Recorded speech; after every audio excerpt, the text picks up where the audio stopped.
5η 6 Νοεμβρίου 2008.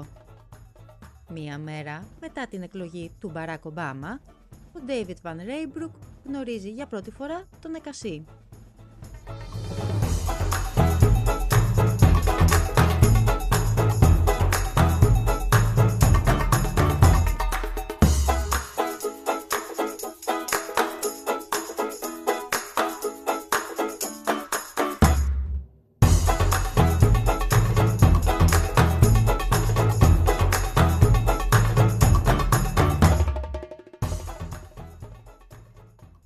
Ποιοι είναι όλοι αυτοί, θα μου πείτε? Ο Μπαράκ Ομπάμα είναι ο πρώτος και μόνος Αφροαμερικανός πρόεδρος των ΗΠΑ και αυτός που με έκανε να καταλάβω ότι εγώ δεν είμαι ρατσίστρια, αυτός είναι μαύρος και άρα καλός. Επειδή όμως τον Ομπάμα πιθανότατα τον έχεις ακούσει, ακόμα κι αν γεννήθηκες μόλις τη χρονιά που εκλέχθηκε και σήμερα έχεις πια και επίσημα δικαίωμα ψήφου. Feeling old? Yes, I do. Τον Βαν Ρέιμπρουκ, αν τον προφέρω σωστά, όπως και τον Εκασί, που σίγουρα δεν τον προφέρω, πιθανότατα να μην τους έχεις ξανακούσει. Ο Βέλγος ιστορικός, αρχαιολόγος και συγγραφέας Ντέιβιτ Βαν Ρέιμπρουκ, ανάμεσα στα άλλα που έχει κάνει, είναι να γράψει το βιβλίο «Κονγκό», The Epic History of a People, η επική ιστορία ενός λαού που δεν κυκλοφορεί στα ελληνικά, γράφτηκε στα ολλανδικά, εκδόθηκε το 2010 και εγώ το ξεφυλίζω στα αγγλικά σε e-book μεταφρασμένο από τον Sam Garrett και της HarperCollins Publications. Πολύ καλά, πολύ καλά. Και ποιος είναι ο Νεκασί, το όνομα του οποίου κατακρεουργώ αλίπητα? Αν και τα γκούγκλαρ όλα αυτά, αλλά ξέρω εγώ, το εμπιστεύεσαι στο ίντερνετ? Ο Νεκασί λοιπόν είναι ένας από τους εκατοντάδες Κογκολέζους που με τη μαρτυρία τους έδωσαν στο βιβλίο που γράφει ένας Βέλγος για το Κονγκό έναν actual κογκολέζικο κεντρισμό. Nailed it. Αλλά είναι και αυτός στον οποίο αφιερώνεται το βιβλίο. Η πιο πολύτιμη από τις πολλές μαρτυρίες. Ο άνθρωπος που σύμφωνα με τα όσα ο ίδιος είπε και όπως τα τσέκαρε ο συγγραφέας και μας τα μεταφέρει, το 2008 ήταν Ταραταντάν! 126 χρονών, γεννημένος δηλαδή πριν από τα χρόνια της αποικιοκρατίας στην περιοχή. 1882 φαίνεται να γεννήθηκε ο Νεκασί, 1885 τσίμπησε ο Λεοπόλδος στο Κονγκό. Απίστευτο, έτσι! Ο Νεκασί, αν όντως γεννήθηκε το 1882, έζησε 3 φορές πάνω από το προσδόκιμο ζωής στο Κονγκό. Ερχόταν από το Μπάσκονγκο, μια περιοχή ανάμεσα στην Κινσάσα και τον Ατλαντικό. Δεν είχε πάει ποτέ του σχολείο, αλλά μίλησε με αποδείξεις Και ονόματα! για τους πρώτους ιεραπόστολους Αγγλοσάξονες Προτεστάντες που είχαν πάει στην περιοχή, όπως και για τις αναμνήσεις του ως παιδί που έβλεπε να κατασκευάζεται ο σιδηρόδρομος μεταξύ Κινσάσα και Ματάντι. Μίλησε για γεγονότα που θα μπορούσε να τα γνωρίζει μόνο αν τα ζούσε ο ίδιος, όπως λέει ο συγγραφέας. Σε κάθε περίπτωση, το 2010, λίγες μέρες πριν το deadline παράδοση του βιβλίου, ο Νεκασί πέθανε. Ίσως στα 128 του χρόνια.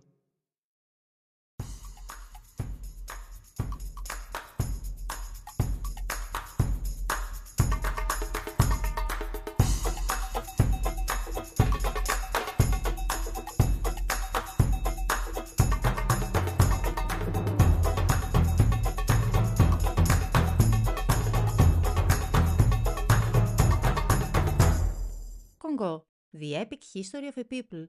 Το βιβλίο ξεκινά με μια μικρή εισαγωγή που αφορά τη διαδρομή του ανθρώπου στην περιοχή από την προϊστορία μέχρι τον 19ο αιώνα.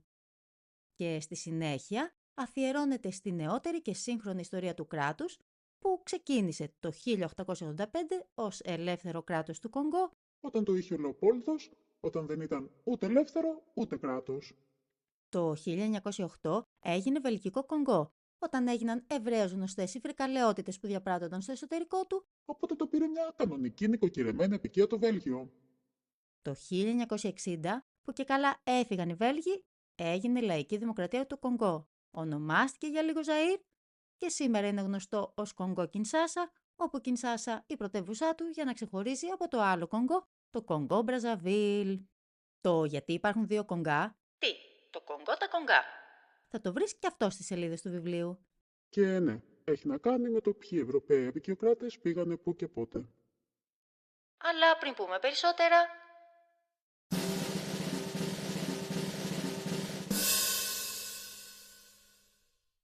Βρίσκεσαι στο podcast Nope, αυτό δεν είναι βιβλιοκριτική, όπου κάποιο βιβλίο, χωρίς καμία δική του υπετιότητα, μας δίνει την αφορμή για σκέψεις και χωρατά. Είσαι μια πιο μαμασμόντ εκδοχή, βρίσκεσαι στο podcast «Άνοιξε κανένα βιβλίο, όλη μέρα τσίκι τσίκι» με αυτό το μαραφέτη. Το όνομά μου δεν είναι Πέγγι και αν δεν μας βρίσκεις στα περισσότερα κοινωνικά δίκτυα και στις περισσότερες πλατφόρμες, πιθανότατα θα μας βρεις στο notpeggy.com.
Πολύ καλά, πολύ καλά. Η ιστορία του Βαν Ρέιμπρουκ λοιπόν κάνει αυτό που κάνουν τα βιβλία ιστορίας, τακτοποιώντας μας τα γεγονότα στο ιστορικό τους πλαίσιο. Μέσα, όπως είπαμε, και από μαρτυρίες ανθρώπων που τα έζησαν. Είναι ένα μίνι τούβλο κάποιων αρκετών εκατοντάδων σελίδων, οπότε για τις ανάγκες του παρόντος επικεντρωνόμαστε στην περίοδο του Λεοπόλδου Βου και ποιος ξέρει, μπορεί και να επανέλθουμε και με άλλα κεφάλαια. Θα είναι μια ωραία αφορμή να τα διαβάσω κι εγώ.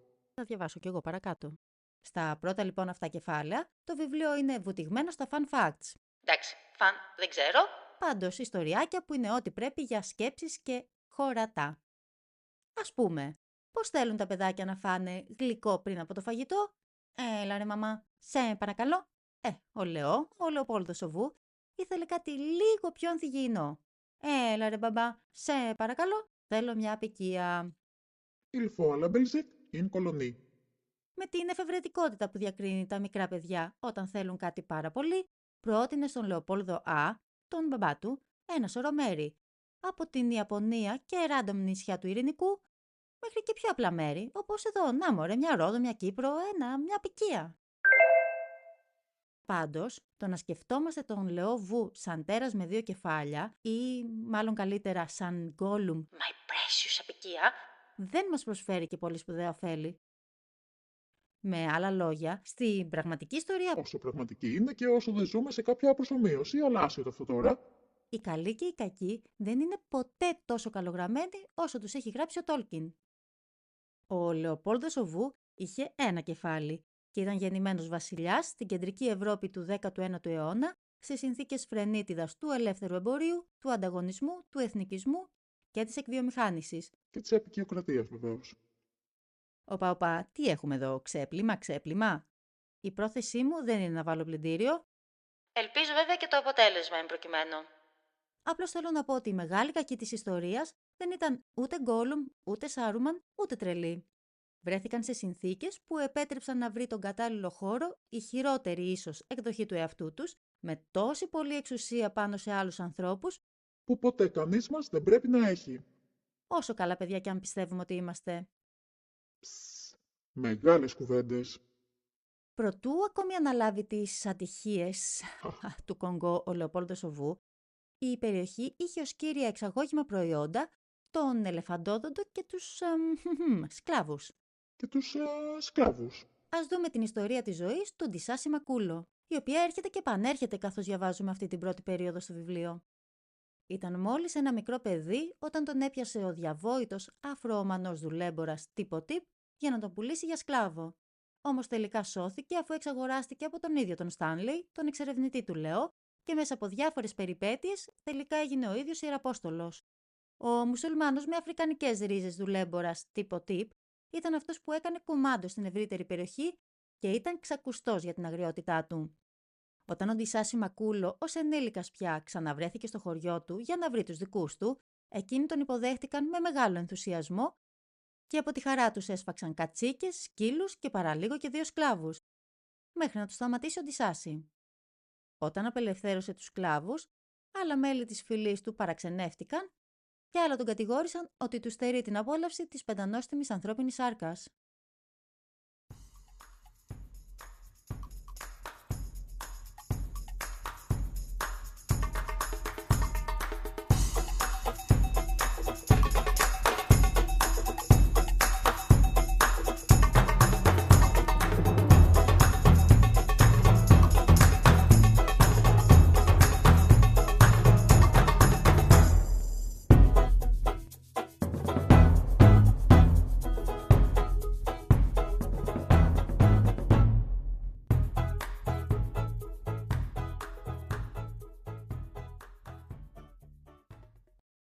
Τα κομμένα χέρια, μια πρακτική που σύμφωνα με τον συγγραφέα, ναι, υπήρχε, αλλά όχι στο βαθμό που έχει επικρατήσει, τα έκοβαν οι στρατιώτες της Force Publique, που βασικά ήταν μαύροι από άλλες φυλές.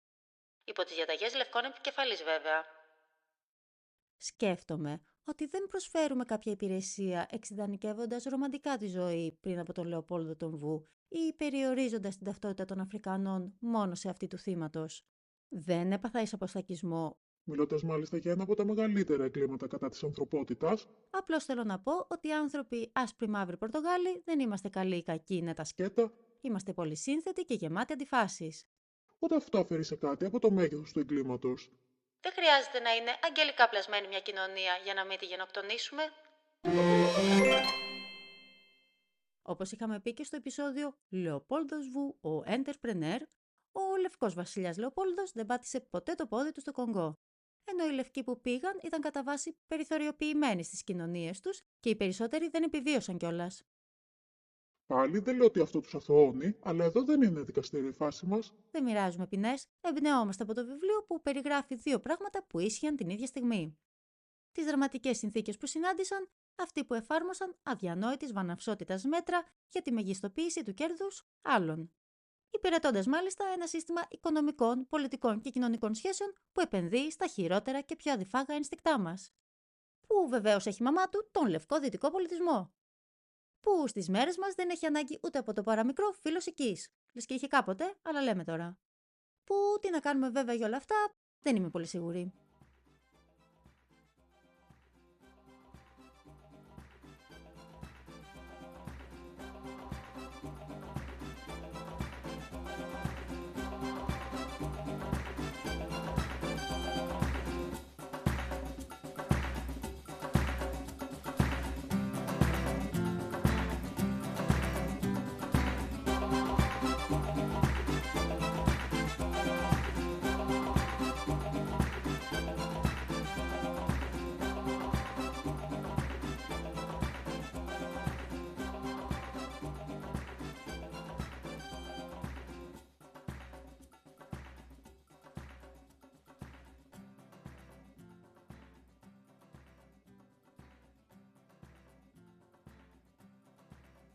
Ακόμα και αν τα κομμένα χέρια να ήταν λιγότερα από όσα λέγονται.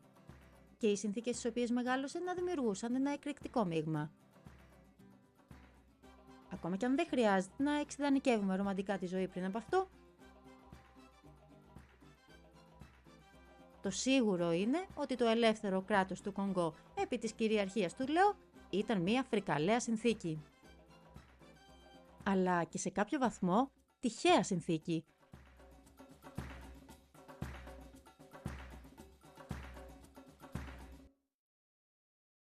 Η μοίρα το έφερε έτσι. Όπα, και μυρολατρεία. Ναι, ρε παιδιά, εντάξει, δεν το είπα στάθμητο, το είπα μοίρα.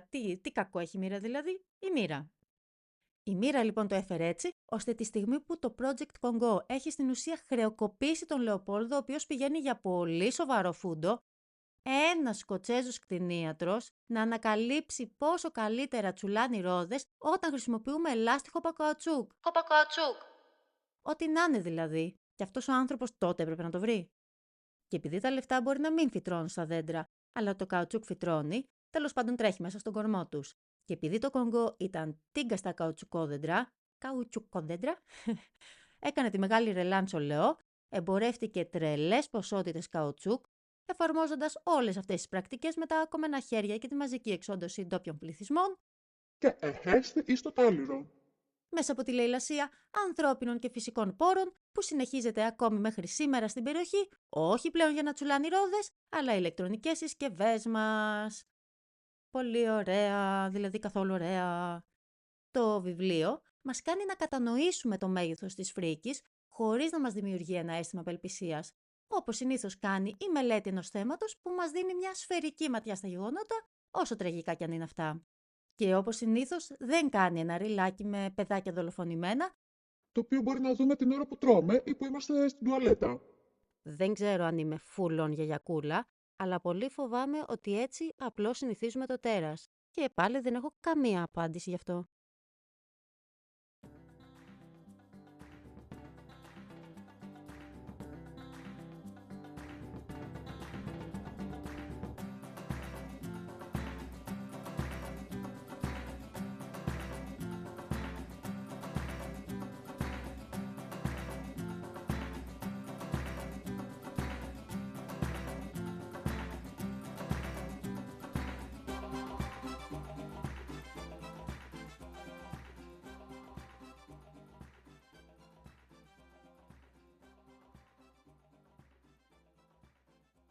Ο συγγραφέας του βιβλίου, όταν βρισκόταν στην πολύ αρχή της έρευνάς του, αντιμετώπισε μια πρόκληση.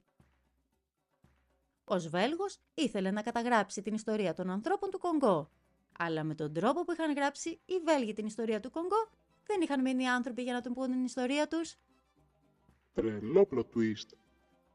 Το προσδόκιμο ζωής στη χώρα ήταν μόλις στα 45 χρόνια.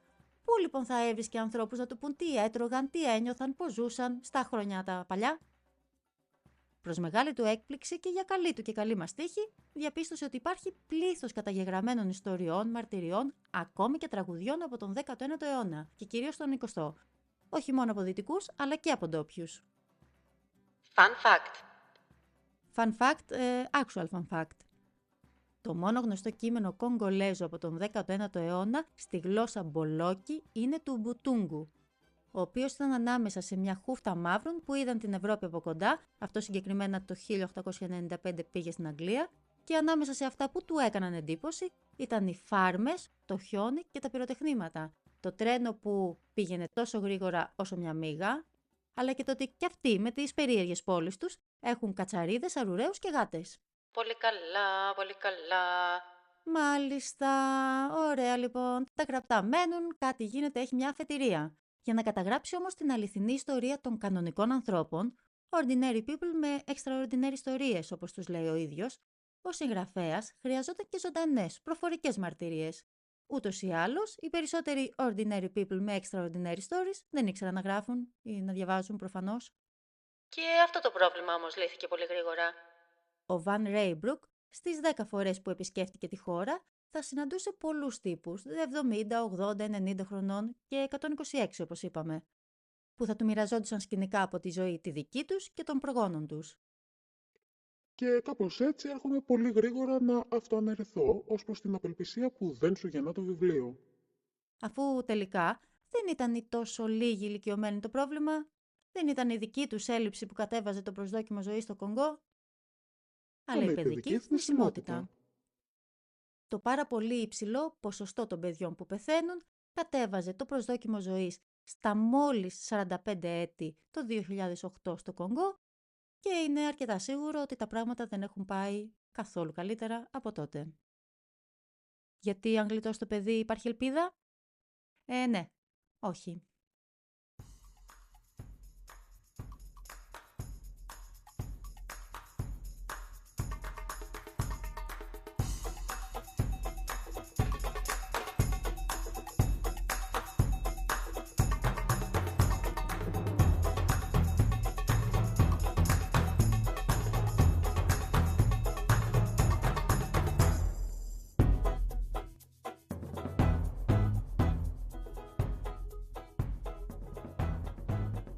Bonus book. Αν θέλεις να εντυπωσιάσεις γκομενέτο φασέικο ή σε μια λιγότερο θεία που θα κάτσω με την νεολαία και Και μπλα. εκδοχή, αν σε ενδιαφέρει να γνωρίσεις καλύτερα το φαινόμενο της αποικιοκρατίας, το ομώνυμο βιβλίο των Όστερ Χάμελ και Γιάνσεν σε μετάφραση του Γιάννη Κιλή που κυκλοφορεί από τις Πανεπιστημιακές Εκδόσεις Κρήτης είναι για σένα. Πρόκειται για ένα σύγγραμμα ακαδημαϊκού τύπου με περιοδολόγηση, ενοιολογικά εργαλεία και ορισμούς για ένα φαινόμενο κολοσιαίας απροσδιοριστίας, όπως χαρακτηρίζει την αποικιοκρατία. Δεν είναι για ένα-δυο απογεύματα, αλλά είναι εργαλείο που σε βοηθά να μπερδευτείς αρκετά, ακαδημαϊκού τύπου είπαμε έτσι, μπας και κατανοήσεις κάτι. Σε κάθε περίπτωση επιβεβαιώνει ότι παρότι η αποικιοκρατία είναι απολύτως συνδεδεμένη τόσο στο μυαλό μας, στη συνείδησή μας, όσο και με βάση τα επιστημονικά data με τη χρήση της βίας, οι βαναυσότητες που έκαναν στο Κονγκό, την περίοδο που συζητάμε, δεν ήταν ο κανόνας. Ήταν δηλαδή έξτρα φρικαλέοι ακόμα και για αποικιοκράτες. Ή έξτρα επιτυχημένοι, εφευρετικοί, ρεαλιστές, προγραμματιστές, άνθρωποι του αποτελέσματος. Αναλόγως από ποια μεριά της ιστορίας το βλέπεις. Κονγκό λοιπόν, The Epic History of a People, μακάρι να το είχαμε και στα ελληνικά. Μακάρι, όλα τα μακάρι, στους σύγχρονους Λεοπόλδους. See you, psychers!